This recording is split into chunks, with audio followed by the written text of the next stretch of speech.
नमस्कार दोस्तों, मेरा नाम अनसुया प्रसाद मिश्रा है। मैं एक यूआरडी का छात्र हूँ और आज एक बहुत ही सुंदर सब्जेक्ट कुंभ मेला पर चर्चा करने के लिए अवसर प्राप्त हुआ है मुझे। आज इसी पर हम बहुत ही विस्तृत तरीके से, मुझे 10 मिनट का टाइम मिला है, जितना मैंने तैयार किया है उस पर हम चर्चा करते हैं। दोस्तों, जब इस सृष्टि की उत्पत्ति होती है तो एक बहुत ही अद्भुत जीव का जन्म होता है इस पृथ्वी पर, जिसे हम मानव कहते हैं। और यह मानव अपने विकास के क्रम के साथ साथ अनेक वातावरण के साथ घिर जाता है, जिसमें से एक वातावरण का नाम है अध्यात्म। और इसी अध्यात्म का एक सुंदर प्रतीक है कुंभ मेला।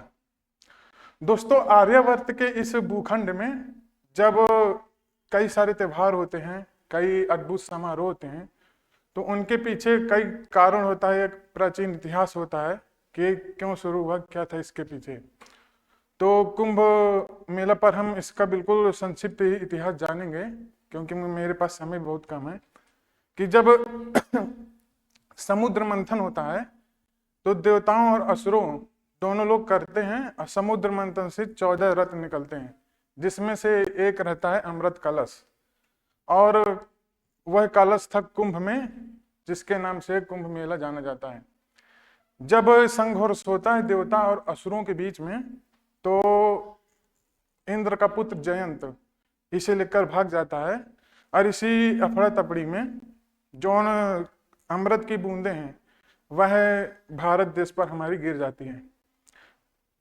कुछ शहरों में गिरती हैं। वो शहर कुछ इस प्रकार है: हरिद्वार में गंगा नदी के तट पर, प्रयागराज में संगम होता है यमुना और गंगा का, वहां पर, और नासिक में गोदावरी नदी के तट पर, और उज्जैन में शिप्रा नदी के तट पर। दोस्तों, कुंभ प्रमुख 4 प्रकार के होते हैं: कुंभ, अर्धकुंभ, पूर्ण कुंभ और महाकुंभ। जो पहला कुंभ है यह प्रत्येक 12 वर्ष में 4 बार होता है, और जो अर्ध कुंभ है 6 बार होता है, जो हरिद्वार और प्रयागराज में लगता है। और जो पूर्ण कुंभ है 12 साल में लगा करता है। और 12 साल के 12 जब पूर्ण कुंभ हो जाते हैं तब यह 144 साल बाद लगा करता है, जिसे हम महाकुंभ कहते हैं। दोस्तों, अब हम इसके सांस्कृतिक महत्व के बारे में चर्चा करते हैं। हम इसके सांस्कृतिक महत्व के बारे में चर्चा करते हैं। दोस्तों, यह जो इस बार का प्रयागराज में कुंभ लगा है, इसे हम तीर्थराज कहते हैं, जिसका उल्लेख स्कंद पुराण में मिला है। स्कंद पुराण में प्रयागराज को तीर्थराज कहा गया है। और तीर्थराज इसलिए कहा गया है कि यहाँ सारे तीर्थों का इसे राजा कहा जाता है। यहाँ कई सारे समागम समारोह होते ही रहते हैं। इस बार का जो महाकुंभ है यह अपने ही सांस्कृतिक विरासत में एक अभूत और अमूल्य अपनी प्रतिष्ठा रखता है। यूनेस्को के अमूर्त सांस्कृतिक में स्थल में महाकुंभ को शामिल किया गया है, उसके 12वें सत्र में। दोस्तों, हमने इस महाकुंभ में 3 शब्द जरूर सुने होंगे: शाही स्नान, अखाड़ा और पेशवाई। अब हम तीनों को समझते हैं होता क्या है। शाही स्नान को आदि गुरु शंकराचार्य ने शुरू किया था, और इसकी एक तिथियां होती हैं। ये नहीं कि जैसे 45 दिन का कुंभ लगा है तो हर दिन हो। इनकी एक तिथियां होती हैं, और ये तिथियों को विष्णु पुराण में इसका उल्लेख किया गया है कि किस किस तिथि को यहाँ पर इनका समय स्नान होगा। और ये जो 4 शहर हैं, किन 4 शहरों में यह कुंभ मेला लगेगा, इसका भी उल्लेख विष्णु पुराण में हुआ है। यह शाही स्नान साधुओं संतों द्वारा किया जाता है। इसकी जो तिथियां होती हैं वो हैं, जैसे कि मौनी अमावस्या हो गया, मकर संक्रांति, बसंत पंचमी, इन 3 अवसर पर, जिसे अमृत स्नान भी हम कहते हैं। दोस्तों, जब शाही स्नान होता है, और शाही स्नान के पहले एक जुलूस निकला करता है, जो प्रयागराज में दूर दूर से कई संत आया करते हैं, नागा साधु आते हैं, अघोरी साधु आते हैं, तो वह ऊंट के साथ और घोड़ों के साथ, हाथियों के साथ अपनी अपनी यात्रा निकालते हैं। उन एक एक अखाड़ों का झंडा होता है अपने खुद का, उसी को हम पेशवाई चाल कहते हैं। और जो ना तीसरा शब्द है अखाड़ा, यह अखाड़ा शब्द का अर्थ होता है अखंड, जिसका मतलब कि जिसकी रचना आदि गुरु शंकराचार्य ने ही की है, और यह की है कि सनातन परंपरा जो है हमारी बनी रहे, इसलिए इस अखाड़े का निर्माण किया गया। दोस्तों प्रमुख हमारे 13 अखाड़े हैं।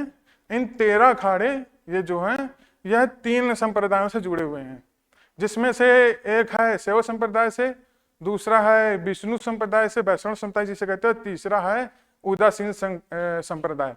उदासीन संप्रदाय जो है वह है गुरु नानक के जो पुत्र है चंद्रदेव, उन्होंने शुरू किया था। तो यह है तीनों, ये इसका मतलब है। दोस्तों अब हम इसके सामाजिक महत्व को जानते हैं। दोस्तों जब मैंने इस कुंभ मेला का अध्ययन किया विस्तार से, तो मैंने सोचा कि यह केवल मानव का, साधु संतों का ही संगम नहीं है, यह योग, कला, धर्म, संस्कृति, समाज, इनका भी एक अभूत संगम है। हमने जैसे न्यूज में हमने सुना ही होगा, कई सारे साधु देखे हैं जो बिल्कुल योग में बिल्कुल बंध गए कई वर्षों से, उन्होंने अपने शरीर को कस लिया है। हम कला के क्षेत्र में देखें तो कई कई क्षेत्रों से यहाँ कुंभ मेले में अपना प्रदर्शन कर रहे हैं। हमारे भारत में 28 राज्य हैं दोस्तों, अलग अलग राज्यों से इस कुंभ में लोग आ रहे हैं अपनी सांस्कृतिक धरोहर का प्रदर्शन करने के लिए। दोस्तों जब हम कहते हैं कि कुंभ मेला का विशाल जो समारोह है, यह है क्या कहते हैं, सांस्कृतिक हमारी विरासत है। इसकी अद्भुत संस्कृति को देखने के लिए दूर दूर से विदेशों से लोग आते हैं, और विदेशों से जो उन पर्यटक आते हैं वह देखते हैं हमारी देश की संस्कृति को। और यह कुंभ मेला एक उदाहरण है जहां पर एक साथ सभी संस्कृतियों का समागम होता है। दोस्तों अब हम इसके आर्थिक महत्व का दर्शन करते हैं। दोस्तों अब देखिए आप, प्रयागराज में लगभग 40 करोड़ की भीड़ लगी है। यह इतना तो तय है कि इसका प्रभाव विदेशों में पड़ेगा ही, ये आकर्षण का बिंदु रहेगा ही कि यार क्यों लग रही है यहाँ पर 40 करोड़ की भीड़, लोग इसको देखने के लिए आएंगे। कई सारे राजनेता भी आए हैं, जैसे भूटान के क्या कहते हैं राजनयिक आए थे, सम्राट आए थे, और स्टीव जॉब्स की पत्नी भी आई थी, और भी कई सारे विदेशी यात्री आए थे। तो जब ये आते हैं तो इन पर आर्थिक प्रभाव बहुत पड़ता है, कि जैसे कि एरोप्लेन जोन है, एरोप्लेन की टिकटें इस मेले को देखकर मतलब कि थोड़ा बढ़ा दी गई है ताकि टैक्स में बढ़ोतरी हो सके। दोस्तों जब अलग अलग क्षेत्र से आएंगे लोग, अलग अलग राज्यों से, तो वहाँ से रेल भी यात्रा भी शुरू की जाएंगी, वहाँ से बस यात्रा भी शुरू की गई हैं, तो उन पर जो लाभ होगा वो सर टैक्स में जाएगा। उत्तर प्रदेश सरकार और केंद्र सरकार दोनों ने मिलकर 6000 करोड़ का बजट इसमें किया था, और ऐसा कहा जा रहा है कि इसका रेवेन्यू 2.5 लाख करोड़ के लगभग होगा। तो यह केंद्र सरकार के लिए और राज्य सरकार के लिए बहुत ही अच्छा अवसर है, मौका है, इससे बहुत लाभ मिलेगा। दोस्तों पिछली कल की क्लास में सर ने कहा भी था, एक उदाहरण प्रस्तुत किया था कि जैसे एक छोटा सा कोई है व्यापारी, कोई सामान लेकर बेचता है, उससे वो लाखों रुपए कमा लेता है। तो इसी तरह छोटे छोटे वहाँ लघु उद्योग भी हैं। लघु उद्योग जैसे बर्तन और हस्तकला और क्या कहते हैं लकड़ी के खिलौने और कई सारी सामग्रियां, ये सब बेचकर वहां पर उनको लाभ मिल सकता है। दोस्तों आवागमन के लिए जरूरी है कि ये तो हम देखते ही हैं कि रिक्शा और छोटे छोटे टेम्पो वहां पर चलते हैं, तो इससे वहां उनको भी लाभ मिलता है। दोस्तों उत्तर प्रदेश सरकार ने इस कुंभ के अवसर पर कई सारे सामाजिक समारोह भी किए हैं, जैसे कि एक है उसका आधार कुंभ ही बनाया है उन्होंने। जैसे कि एक है नेत्र कुंभ। नेत्र कुंभ में क्या किया जा रहा है, शिविर लगा है, 1.5 लाख शिविर लगा है, उसमें से एक नेत्र कुंभ का शिविर है। उसमें क्या है कि लगभग 5 लाख मरीजों का टारगेट रखा गया है, जिसमें से उनका इलाज किया जाएगा और 3 लाख लोगों को चश्मे बांटे जाएंगे। दोस्तों, एक है ज्ञान कुंभ। ज्ञान कुंभ नामक का शिविर सरकार ने लगाया। इसमें क्या होगा कि सर, जो राष्ट्रीय शिक्षा नीति 2020-21 जो बनाई गई थी, तो अलग अलग केंद्रीय विश्वविद्यालयों के कुलपति आएंगे उसमें, और राष्ट्रीय शिक्षा समिति जो है उसके अधिकारी आएंगे, शिक्षा मंत्री आएंगे, और कई सारे ऐसे कवि आएंगे जो राष्ट्रीय शिक्षा नीति उस पर एक अलग अलग अपने अपने मत देने के लिए उस पर प्रस्तुत होंगे। दोस्तों, इस महाकुंभ में पर्यावरण के लिए भी एक बहुत ही, जिसे ग्रीन कुंभ शुरू किया गया है, उसका भी शिविर लगा है। अब इस ग्रीन कुंभ का आयोजन कर रहा है, जिसका नेतृत्व कर रहा है, वह राष्ट्रीय स्वयं संघ।